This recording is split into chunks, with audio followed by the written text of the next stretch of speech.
أشهد أن لا إله إلا الله وحده لا شريك له وأشهد أن محمدا عبده ورسوله أما بعد فأعوذ بالله من الشيطان الرجيم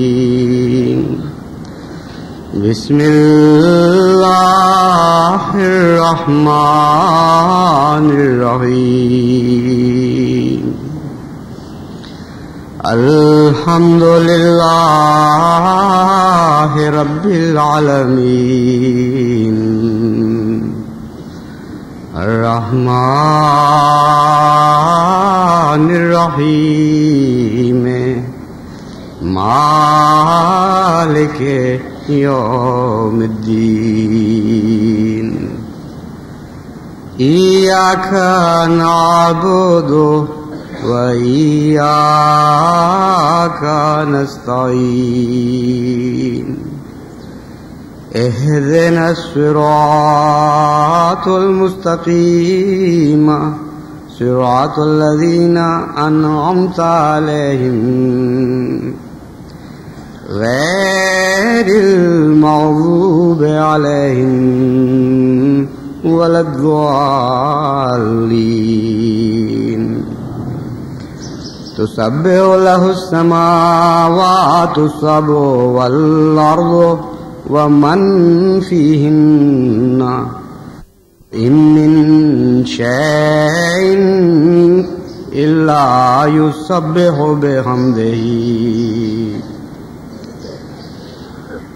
وإن من شيء إلا يسبح بحمده ولكن لا تفقهون تسبيحهم إنه كان حليما غفورا.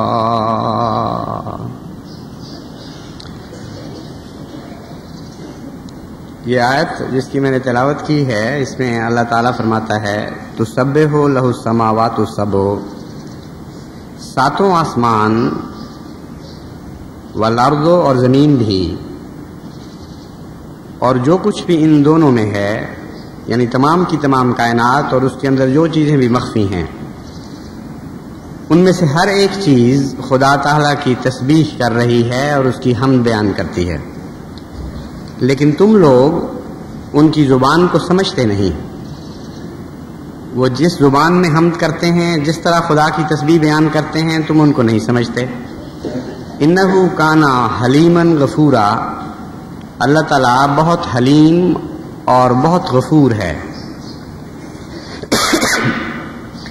گزشتہ خطبے میں نے یہ بیان کیا تھا کہ اللہ تعالیٰ قرآن کریم میں اپنی صفات کو مختلف رنگ میں پھیر پھیر کر بیان فرماتا ہے، اور جس موقع اور محل کے مطابق کسی صفت کا بیان ہوتا ہے، اس سے اس صفت پر ایک خاص روشنی پڑتی ہے، اور بعض دفعہ کسی ایک صفت کے ساتھ ایک اور دوسری صفت کو ملا دیتا ہے، بعض دفعہ ایک اور صفت کے ساتھ ایک اور دوسری صفت کو ملا دیتا ہے، اور ان سب کو جب مجموعی نظر سے دیکھیں تو نئے نئے مضمون ابھر کر سامنے آتے ہیں۔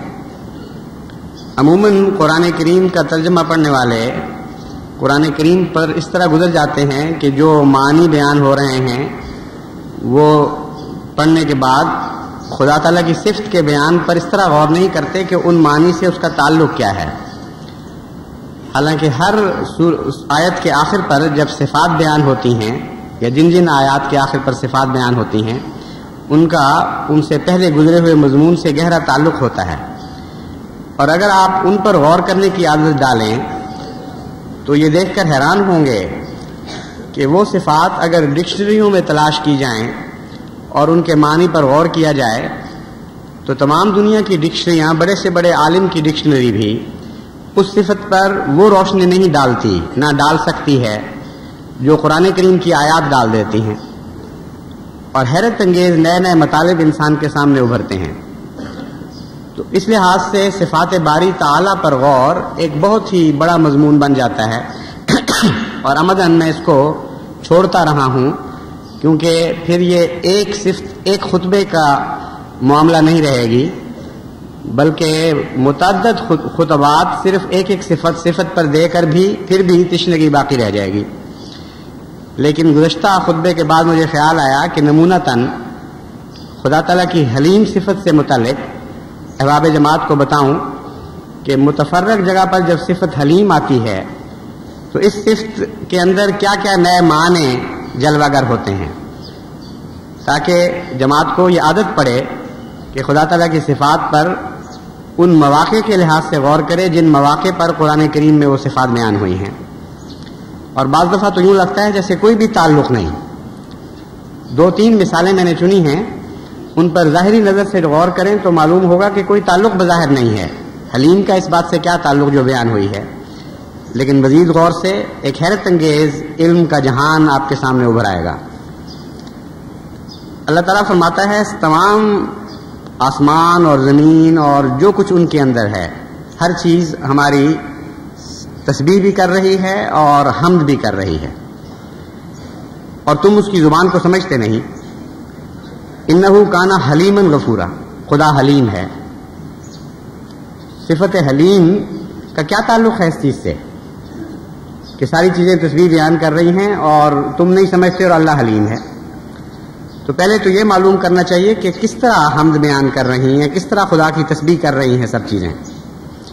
اس کے 2 پہلو ہیں۔ اول تو یہ کہ انسان شروع میں جب خدا تعالیٰ کی کائنات کو سمجھنے کی کوشش کر رہا تھا تو اس کو یہ تو احساس تھا کہ جانوروں میں کسی قسم کا شعور ہے، لیکن جانوروں سے آگے وہ کسی شعور کا قائل نہیں تھا، اور تسبیح اور حمد کا ایک قسم کے شعور سے بھی تعلق ہے۔ اس پہلو سے جب ہم غور کرتے ہیں تو ایک زمانہ انسان پر ایسا آیا کہ وہ، بلکہ اس سے پہلے زمانے میں جائیں تو یہ کہنا چاہیے کہ ایک زمانہ انسان پر ایسا آیا کہ جب وہ سوائے انسان کے کسی کو باشعور نہیں سمجھتا تھا۔ جانور اس کے سامنے کوئی بھی حقیقت نہیں رکھتے تھے، جیسے ان میں جان ہی نہ ہو۔ یہ آغاز تھا انسان کا، بلکہ ایک ایسا دور تھا کہ ہر جاندار اپنے آپ ہی کو باشعور سمجھتا تھا، اس لیے غیر کا احساس نہیں تھا۔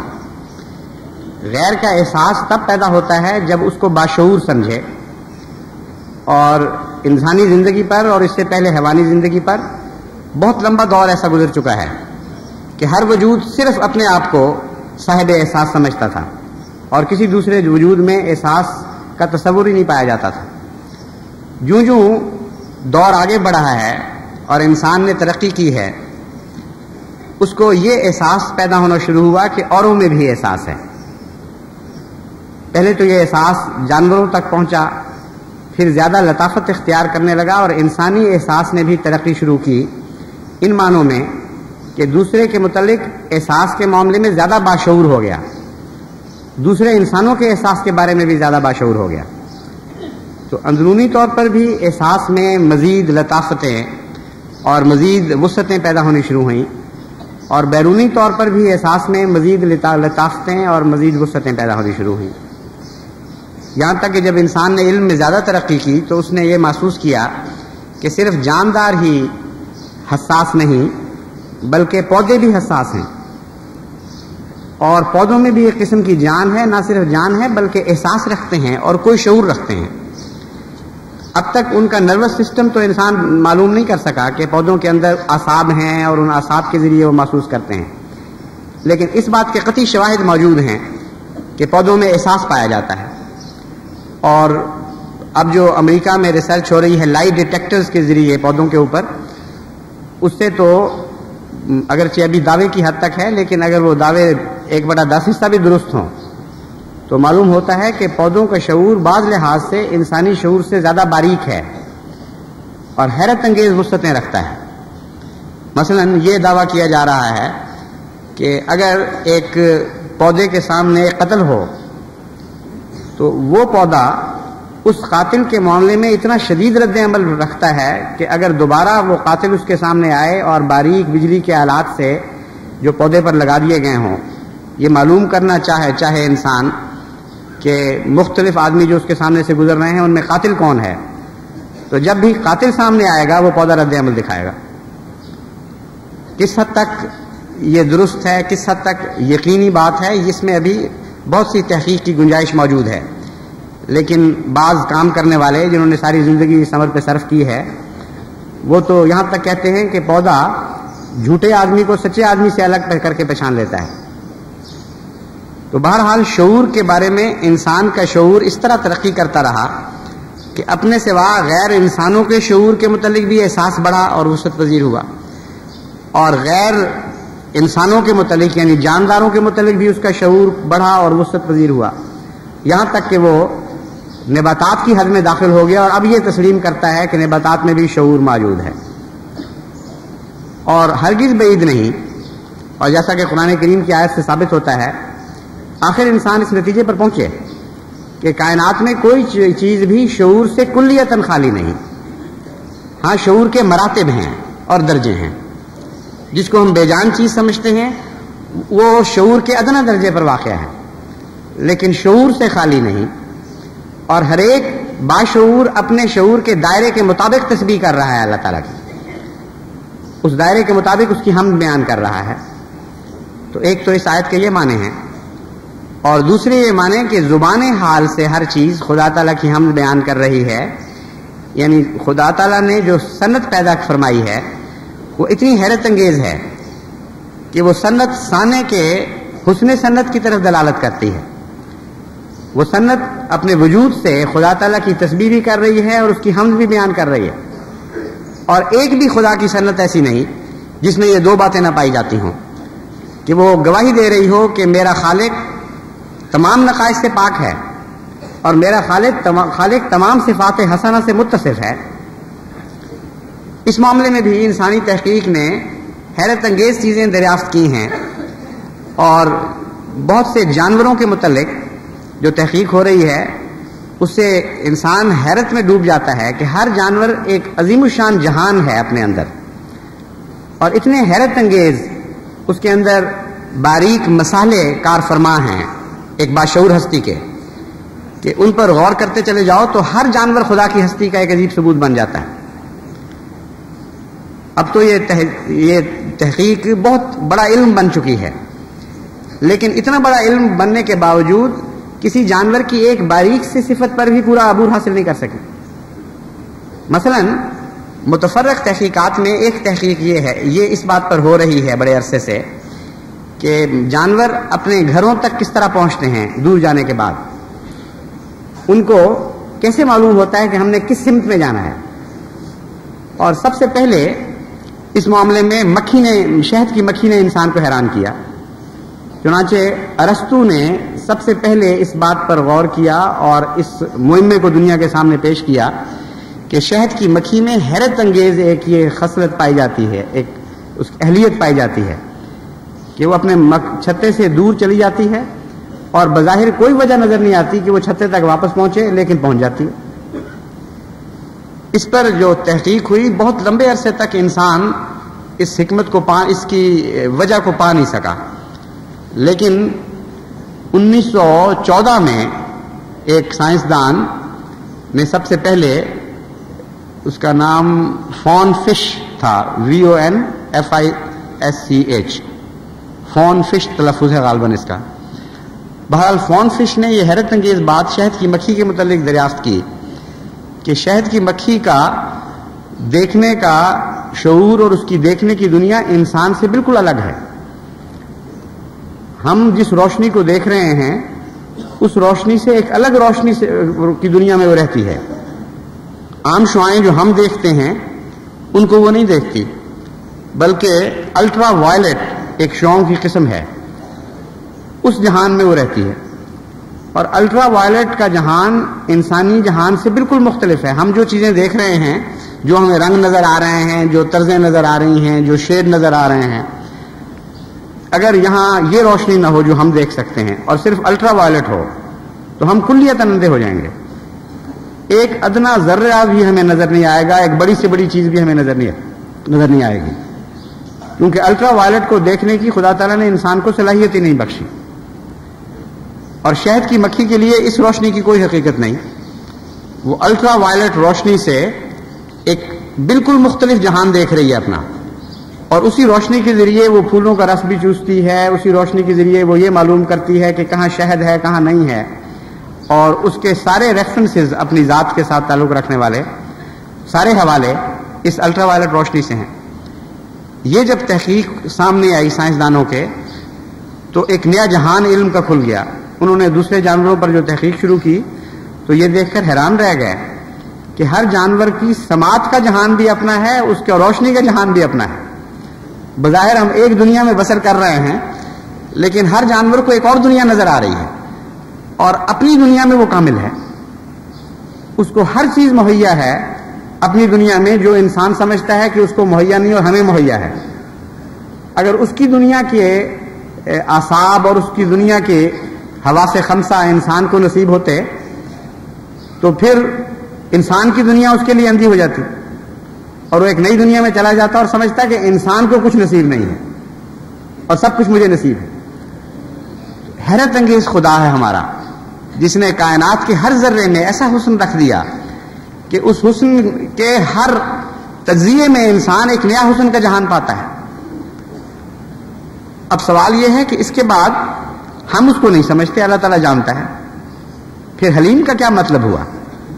حلیم کا مطلب ہے ایسا صاحب رشد، ایسا سنا، ایسا باکمال وجود جو حوصلہ بڑا رکھتا ہو اور اس بات سے بے نیاز ہو کہ کوئی دنیا اس کی حسن کی تعریف کر رہی ہے کہ نہیں کر رہی، اس کی عقل کو جانچ بھی رہی ہے کہ نہیں کر رہی. وہ اپنی ذات میں حلم رکھتا ہے، اس کے اندر ایک وقار پایا جاتا ہے اس کی عقل میں، اور اس کی سنائی میں سنائی اس بات کی محتاج نہیں کہ کوئی دوسرا تعریف کرے گا تو وہ اچھا سنا رہے گا. بالکل بے نیاز ہے ان باتوں سے. جیسا کہ آپ نے بچپن میں وہ کہانی پڑھی ہوگی، ایک نجار، ایک ترخان ایک جنگلہ بنا رہا تھا کسی کے لیے، جس پہ اس نے انگوروں کی بیل چڑھانی تھی، اور اس لیے اس نے سستا سودا کیا اس سے کہ ڈھانپ تو لے گی یہ بیل، اس کو رندہ کرنے کی کیا ضرورت ہے، خوبصورت بنانے کی کیا ضرورت ہے. لیکن جب وہ آدمی آیا دیکھنے کے لیے کہ وہ کس طرح کا کام کر رہا ہے تو اس نے دیکھا کہ بڑی محنت کر رہا ہے اور بڑی صفائی کر رہا ہے اس کی، اور بڑے رندے پھیر رہا ہے. تو حیران ہو کر اس نے کہا کہ تم یہ کیا کر رہے ہو؟ میں نے تو تم سے جو سودا کیا ہے وہ تھوڑے پیسوں کا ہے، تھوڑے کام کا ہے. اگر تمہارا خیال ہو کہ اچھا کام کر کے مجھ سے پیسے زیادہ لے لو گے تو میں بالکل نہیں دوں گا تمہیں. اس نے کہا آپ بالکل فکر نہ کریں، میں اپنے سودے پر قائم ہوں، مگر آپ کے ذوق کے بد ہونے کے نتیجے میں اپنی صنعت کو کس طرح بگاڑ لوں؟ آپ کا ذوق بد ہے تو میری صنعت کیوں اس سے متاثر ہو جائے؟ میں تو اپنے حسن صنعت کو نہیں بگڑنے دوں گا. میں تو وہی چیز بناؤں گا جو مجھے پسند آتی ہے اور جس کے اوپر میں فخر کر سکتا ہوں. تو انسان میں بھی جب یہ صفت پیدا ہوتی ہے حلیمی کی تو اس کے اندر ایک نیا جہان پیدا کر دیتی ہے. ہر صنعت کار میں ایک نئی عظمت پیدا ہو جاتی ہے، ہر صاحب فہم و عقل میں ایک نئی عظمت کردار آ جاتی ہے، اور انسانوں کے اندر رہتے ہوئے بھی وہ ایک نیا وجود بن جاتا ہے.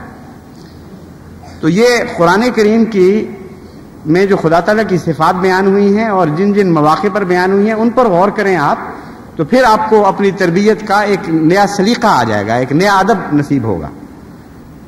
اور اسی دنیا میں رہتے ہوئے احمدی جو ان باتوں پر غور کر رہا ہوگا وہ ایک بالکل نیا وجود پا رہا ہوگا. یہ ہے قرآن کریم کی دولت اور عظمت جس کی کوئی انتہا نہیں ہے. اب دیکھو خدا تعالیٰ کی وہ تمام صفات حسنہ جو اس کی صنعت کاری میں گئی داخل ہوئی ہیں، وہ کتنے لمبے عرصے تک اجل رہی ہیں کائنات سے. انسانی دور تو بہت ہی مختصر ہے جس نے سمجھنا شروع کیا، اور انسانی دور کا وہ دور جو سمجھ میں داخل ہوا ہے وہ کوئی بھی حیثیت نہیں رکھتا اس دور کے زمانے کے مقابل پر جب انسان ناسمجھی میں زندگی بسر کر رہا تھا.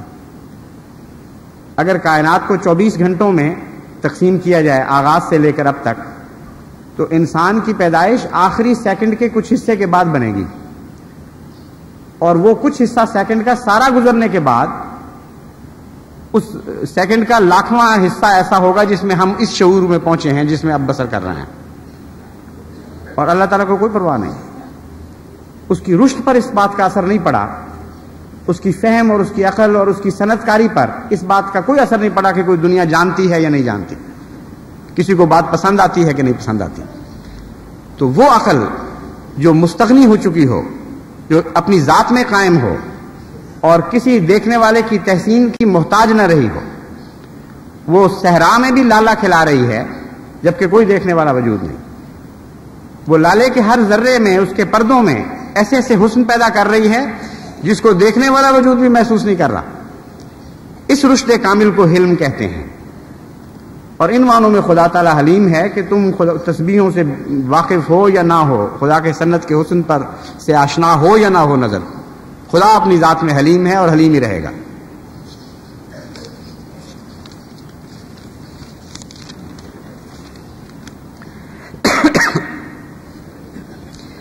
ایک دوسری جگہ اللہ تعالیٰ فرماتا ہے ان تقرضوا اللہ قرضا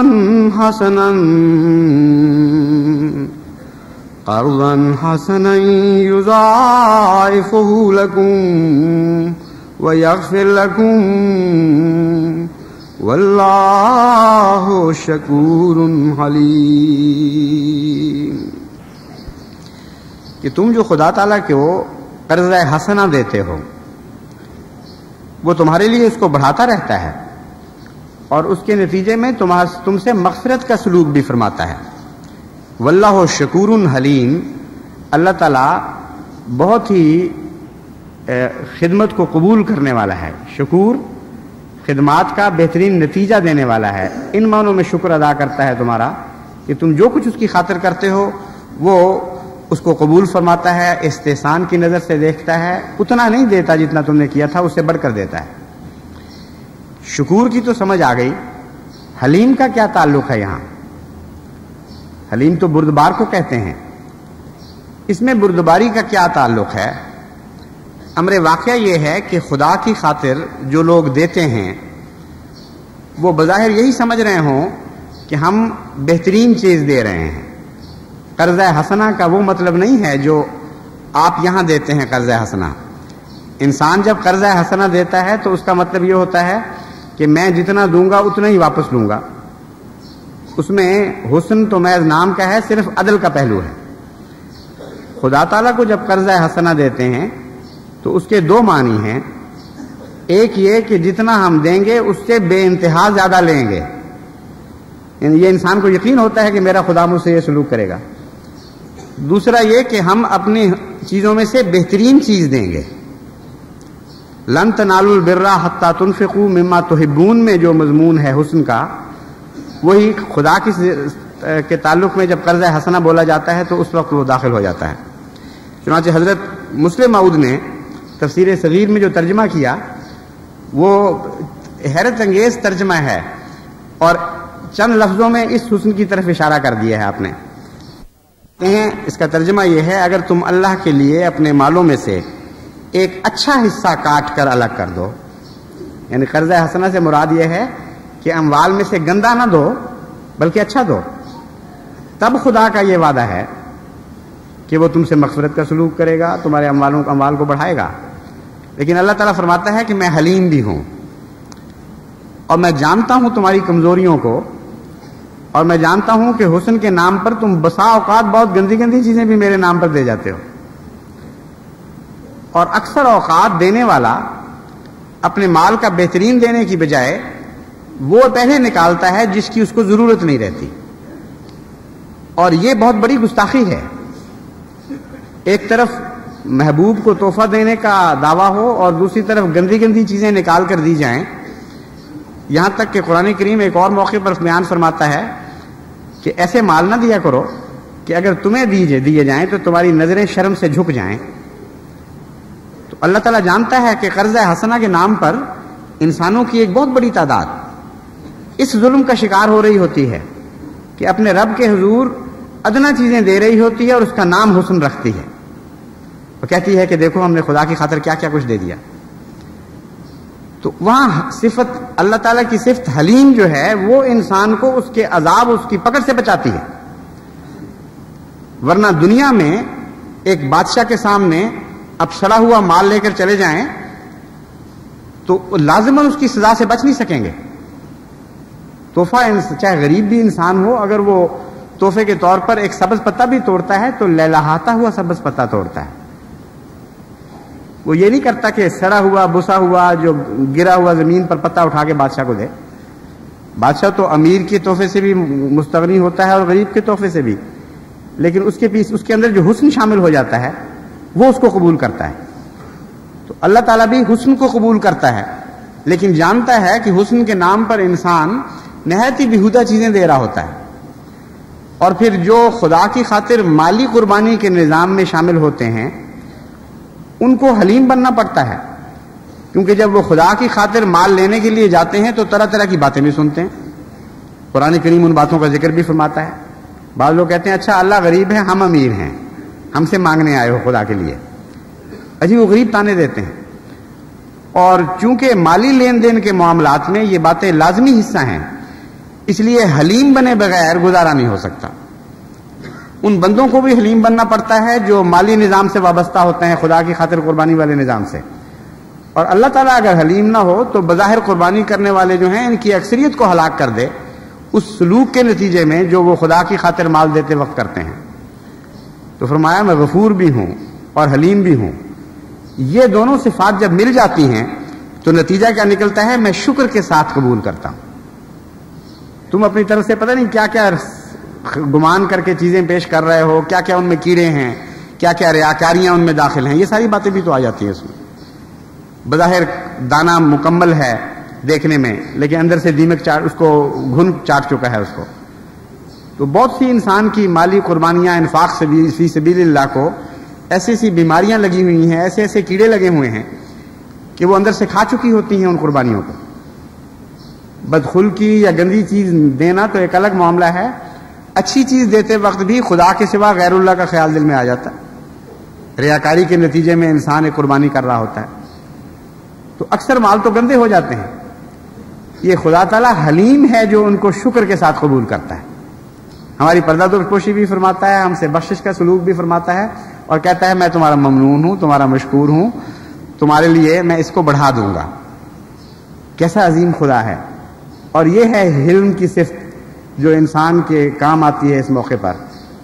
اور بندے کو بھی یہی تعلیم دی ہے خدا تعالیٰ نے کہ تم بھی حلیم بنو، بندوں سے حلم کا سلوک کیا کرو، ان کی کمزور چیزیں بھی بظاہر پردہ پوشی کرتے ہوئے تعریف کے ساتھ قبول کر لیا کرو. عظیم گر ہے یہ معاشرے کو سدھارنے کا اور اس میں حسن پیدا کرنے کا. بس جو بندے بندوں سے حلیم بنیں گے اللہ تعالیٰ ان کے لیے حلیم بنے گا.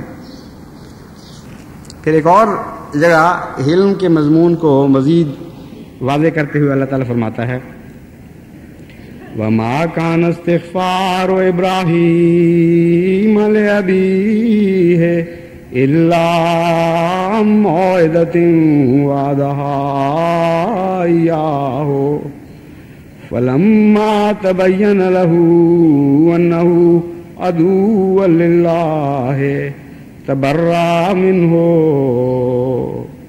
إن إبراهيم لأواه حليم فلما تبين له أنه عدو لله تبرأ منه إن إبراهيم لأواه حليم.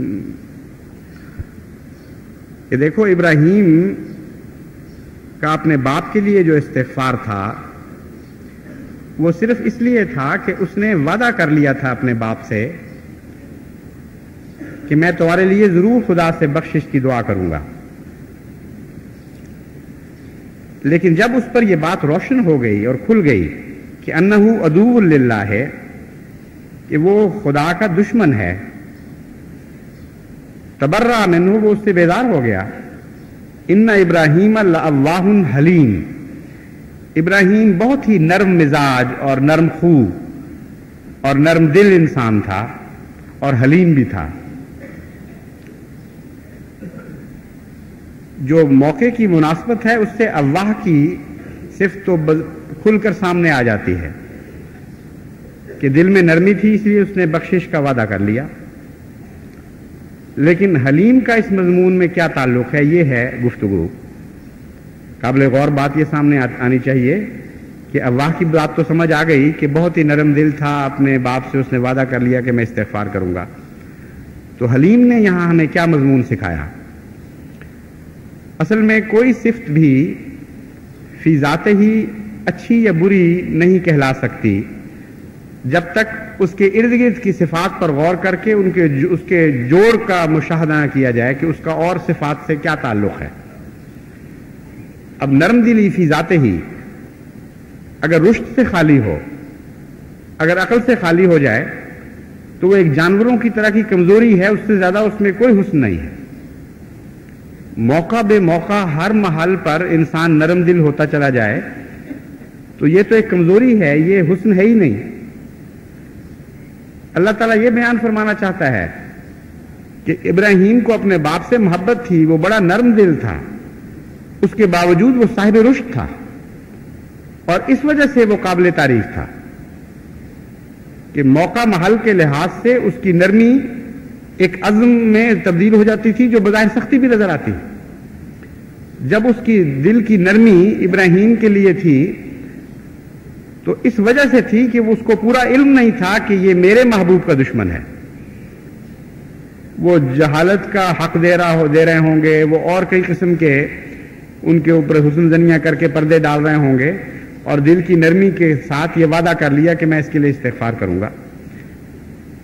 اس وقت اللہ تعالیٰ نے ان پر روشن فرمایا کہ یہ شخص ایسا ہے جس پر حجت تمام ہو چکی ہے، اس کو کوئی غلط فہمی نہیں ہے، یہ جس کو کہتے ہیں کمیٹڈ اینیمی، یہ واضح بین طور پر اللہ تعالیٰ کا دشمن ہے.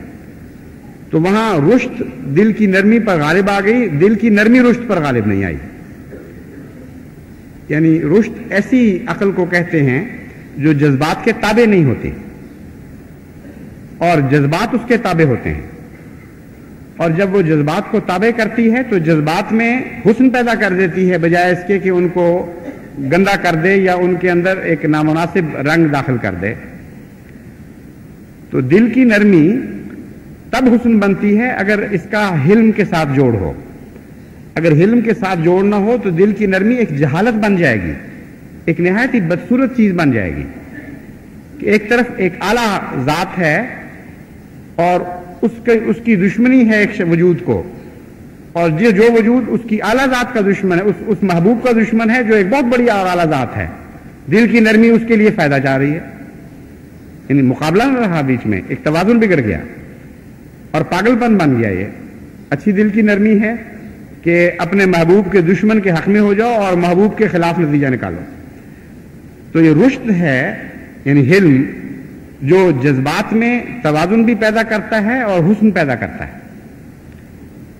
اور صرف یہی جذبات نہیں، جیسا کہ پہلے میں ذکر کر چکا ہوں، غصے کے جذبات، نرمی کے جذبات، کسی قسم کے جذبات ہوں، ان سب پر جب تک حلم حاوی نہ ہو اس وقت تک ان میں کوئی حسن پیدا نہیں ہوتا.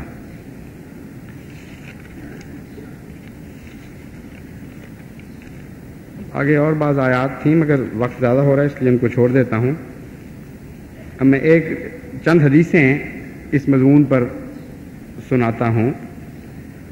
حضرت صلی اللہ علیہ وآلہ وسلم نے جو بہادری کی تعریف فرمائی ہے اس میں بھی حلم داخل ہے. حضور اکرم صلی اللہ علیہ وآلہ وسلم فرماتے ہیں لیس الشدید بالسرعۃ انما الشدید الذی یملک نفسہ عند الغضب، کہ بہادر وہ نہیں ہے جو لوگوں کو پچھاڑ دے، بہادر وہ ہے جو غصے کے وقت اپنے نفس پر قابو رکھے. تو حلم کا ایک یہ بھی معنی ہے، جیسا کہ قرآن کریم کی آیت سے پتہ چلا، جذبات سے مغلوب نہ ہو، اور سب سے زیادہ مغلوب کرنے والا جذبہ غصہ ہوا کرتا ہے. تو حلم کے اندر ایک بہادری بھی پائی جاتی ہے، یعنی اعلیٰ قسم کا بہادر وہ ہوگا جو بہت بڑا حلیم ہوگا، چھوٹی چھوٹی باتیں اس کو غصہ نہ دلائیں، بلکہ جب غصے کی آزمائش میں مبتلا ہو پھر بھی وہ رک جائے اور غور کے بعد تحمل کے ساتھ فیصلہ کرے.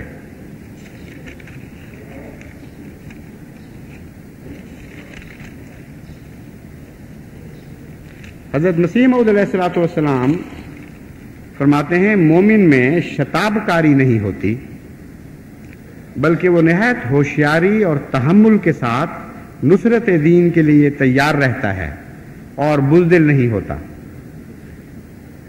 ایک چھوٹے سے جملے میں حلم کے اتنے پہلو بیان فرما گئے ہیں حضرت مسیح موعود علیہ الصلوۃ والسلام کہ عقل دنگ رہ جاتی ہے۔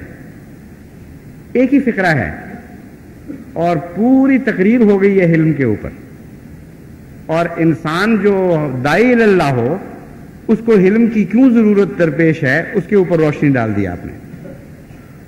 فرماتے ہیں مومن میں شتاب کاری نہیں ہوتی، یعنی حلم حوصلہ دیتا ہے، فوری طور پر انسان قدم نہیں اٹھاتا جاہلوں کی طرح کہ ادھر بات ہوئی ادھر اس کا نتیجہ نکلایا، بلکہ وہ نہایت ہوشیاری اور تحمل کے ساتھ، یعنی حلم کے اندر یہ دو باتیں پائی جاتی ہیں، ہوشیاری بھی ہے اور تحمل بھی ہے۔ تحمل بریکوں کا کام دیتا ہے، یعنی جس طرح لگام ڈالی جاتی ہے گھوڑے کو اس لیے ڈالی جاتی ہے کہ وہ بھاگتے بھاگتے کہیں حد سے زیادہ آگے نہ نکل جائے، ٹکرائی نہ مارتا پھرے کہیں۔ لگام کے مقابل پر مہمیز ہوتی ہے جو اس کو آگے دوڑاتی ہے، تو جب جذبات انسان کے اندر داخل ہوتے ہیں تو وہ مہمیز کا کام دیتے ہیں۔ ہمیشہ انسان کی قوت متحرکہ میں سب سے بڑا کردار اس کے جذبات ادا کرتے ہیں، اور جب یہ غالب آ جائیں تو بے نیاز ہو جاتا ہے کہ اس پر کیا گزرے گی۔ اس لیے جو محبت میں دیوانے ہو جاتے ہیں ان کو کوئی پرواہ نہیں ہوتی کہ ان کا وجود مٹ جائے اس راہ میں، کیونکہ جذبات کی مہمیز بہت سخت ہوتی ہے۔ اور حلم کیا کرتا ہے؟ حلم لگامیں دیتا ہے اور ایک متوازن سواری بنا دیتا ہے۔ جتنی تیز رفتار سواری ہو اتنی مضبوط لگام ضروری ہے، جتنی تیز رفتار موٹر ہوگی اتنی اچھی اس کے لیے ڈسک بریکیں ہوں گی اور اعلیٰ انتظام ہوں گے کہ وقت کے اوپر رک بھی سکے۔ تو حلم اور جذبات کا یہ جو جوڑ ہے یہ حضرت مسیح موعود علیہ الصلوۃ والسلام نے اس فقرے میں ظاہر فرمایا، وہ نہایت ہوشیاری اور تحمل کے ساتھ نصرت دین کے لیے تیار رہتا ہے، یعنی بے قرار تو ہر وقت رہتا ہے کہ میں ہر موقع پر خدا کے دین کی خدمت کروں، دعوت اللہ سے باز نہیں آتا، لیکن جاہلوں کی طرح جھٹکا دے کر نہیں کام کرتا، بلکہ موقع اور محل کی مناسبت کے ساتھ رکتا نہیں ہے بہرحال وہ، لیکن اس میں ہوشیاری پیدا ہو جاتی ہے، اس میں تحمل پیدا ہو جاتا ہے اور بزدل نہیں ہوتا۔ جیسا کہ میں نے بیان کیا، جب انسان رکتا ہے کسی وجہ کسی حرکت سے تو وہ بزدلی کے نتیجے میں بھی رک سکتا ہے اور حلم کے نتیجے میں بھی رک سکتا ہے۔ حضرت صلی اللہ علیہ وآلہ وسلم نے واضح فرمایا مضمون کو کہ مومن بزدلی کے نتیجے میں باز نہیں آیا کرتا، حلم کے نتیجے میں باز آتا ہے۔ تو کوئی غلطی سے مومن کو یہ نہ سمجھ لے کہیں کہ بڑا ڈرپوک ہے، ہم نے اتنی گالیاں دی، اتنا مارا کوٹا، اتنی آگے لگانے کی تعلیم دی، اتنے ان کے بزرگوں کی تحقیر کی اور ان کو ذلیل و رسوا قرار دیا، اس کے باوجود یہ ہاتھ ہی نہیں اٹھا رہا سامنے۔ تو کوئی اس غلط فہمی میں مومن کے بارے میں مبتلا نہ ہو جائے۔ مومن کا وہ تصور جو قرآن اور حدیث پیش کر رہے ہیں وہ تو ایک بہت عظیم الشان تصور ہے۔ مومن اپنے مقصد سے باز نہیں آئے گا۔ اگر بزدل ہوتا تو تمہارے ڈراموں اور تمہاری دھمکیوں کے نتیجے میں اپنے مقصد سے باز آ جاتا۔ کسی قیمت پر ایک لمحے کے لیے بھی مومن اپنے مقصد سے باز نہیں رہ سکتا۔ ہاں وہ حلیم ہے، وہ صاحب رشد ہے، وہ شتاب کار نہیں ہے، وہ جانتا ہے کہ اس کے مقصد کو کیا چیز زیادہ فائدہ پہنچائے گی، اور اس کے نتیجے میں اس کے عمل میں اور اس کی کوششوں میں ایک ملائمت، ایک تہذیب داخل ہو جاتی ہے، انسانیت آ جاتی ہے۔ وہ حیوانیت کا مقابلہ حیوانیت سے نہیں بلکہ انسانیت سے کرتا ہے، اور یہ ساری چیزیں حلم ہمیں سکھاتا ہے۔ حضرت مسیح موعود علیہ الصلوۃ والسلام حلم کے ایک بہت ہی بلند مقام پر فائز فرمائے گئے تھے، صرف کہتے نہیں تھے بلکہ وہی عمل بھی تھا آپ کا۔ ایک روایت میں آتا ہے کہ ایک روز ایک ہندوستانی جس کو اپنے علم پر بڑا ناز تھا اور اپنے تئیں جہاں گرد اور سرد و گرم زمانہ دیدہ و چشیدہ ظاہر کرتا تھا، مسجد میں آیا اور حضرت مسیح موعود علیہ السلام سے آپ کے دعویٰ کی نسبت بڑی گستاخی سے باب کلام با کیا، نہایت ہی بدتمیزی اور بدخلقی سے سوال شروع کیے آپ کے دعوے کے متعلق۔ اور تھوڑی گفتگو کے بعد کئی دفعہ یہ کہا کہ آپ اپنے دعوے میں کاذب ہیں، جھوٹے ہیں، اور میں نے ایسے مکار بہت سے دیکھے ہوئے ہیں، اور میں تو ایسے کئی بغل میں دبائے پھرتا ہوں۔ غرض ایسے ہی بے باکانہ الفاظ کہے مگر آپ کی پیشانی پہ بل تک نہ آیا۔ بڑے سکون سے سنتے رہے اور پھر بڑی نرمی سے اپنی نوبت پر کلام شروع کیا۔ اس کو کہتے ہیں مجسمہ حلم۔ تو اللہ تعالیٰ جماعت احمدیہ کو حلم عطا فرمائے اور خدا تعالیٰ سے رنگ سیکھنے کی توفیق بخشے اس کی اپنی صفات کے، کیونکہ اگر ہم خدا کے رنگ اللہ سے سیکھ جائیں، قرآن اور رسول سے سیکھ جائیں، تو اتنی عظیم الشان طاقت دنیا میں بن جائیں گے، اور ایسی ہمیشگی ہمیں نصیب ہو جائے گی کہ ہمارے مقدر میں مٹنا ہو ہی نہیں سکتا، ناممکن ہے، ساری کائنات مٹ جائے مگر احمدیت نہیں مٹے گی اگر وہ خدا کے رنگ میں رنگین ہو جائے۔ الحمدللہ نحمدہ ونستعینہ ونستغفرہ ونؤمن بہ ونتوکل علیہ ونعوذ باللہ من شرور انفسنا ومن سیئات اعمالنا من یہدہ اللہ فلا مضل له ومن یضللہ فلا ہادی له ونشهد ان لا اله الا الله وحده لا شريك له ونشهد ان محمدا عبده ورسوله۔ پہلے میں کئی بار احباب جماعت کو توجہ دلا چکا ہوں کہ افریقہ کے ممالک کے لیے دعا کریں، وہاں بارش کی کمی کی وجہ سے انسانیت بہت ہی دکھوں میں مبتلا ہے، یعنی انسان جو افریقہ میں بس رہا ہے بہت مصائب کا شکار ہو چکا ہے۔ اللہ تعالیٰ نے فضل فرمایا اور اس کے بعد اچھی اچھی خبریں آئیں اور خوشیوں کے خط آئے، اور احمدیوں کی طرف سے جو ساری دنیا سے خط آتے ہیں ان میں افریقہ کا بھی ایک بڑا حصہ ہے۔ تو بہت ہی اطمینان کا اظہار کیا کہ اللہ تعالیٰ نے فضل فرمایا، بارشیں دیں، بہتر حالات ہو گئے۔ لیکن معلوم ہوتا ہے کہ دعائیں پھر جماعت نے چھوڑ دی ہیں، کیونکہ اب پھر کچھ تشویش کے خط آنے لگ گئے ہیں، اور کہتے ہیں کہ جی اب پھر دوبارہ خشک سالی کے آثار ہیں، اس لیے دعا کریں۔ تو ساری جماعت دعا کو جاری رکھے، بھولے نہیں، اور بہت اخلاص کے ساتھ، گریہ ازاری کے ساتھ دعائیں کرے۔ اگر خدا تعالیٰ قبولیت کے مزاج میں ہو تو ایک آنسو جو مقبول ہو جاتا ہے وہ سارے جہان کے لیے رحمت کی بارش بن سکتا ہے۔ اس لیے خدا ہمیں وہ آنسو نصیب فرما دے جس سے سارے جہان پر رحمتوں کی بارش برسنے لگے۔ اللہ کرے کہ ایسا ہی ہو۔ عباد اللہ رحمکم اللہ، ان اللہ یامر بالعدل والاحسان وایتاء ذی القربى وینہی عن الفحشاء والمنکر والبغی یعظکم لعلکم تذکرون۔ اذکروا اللہ یذکرکم وادعوہ یستجب لکم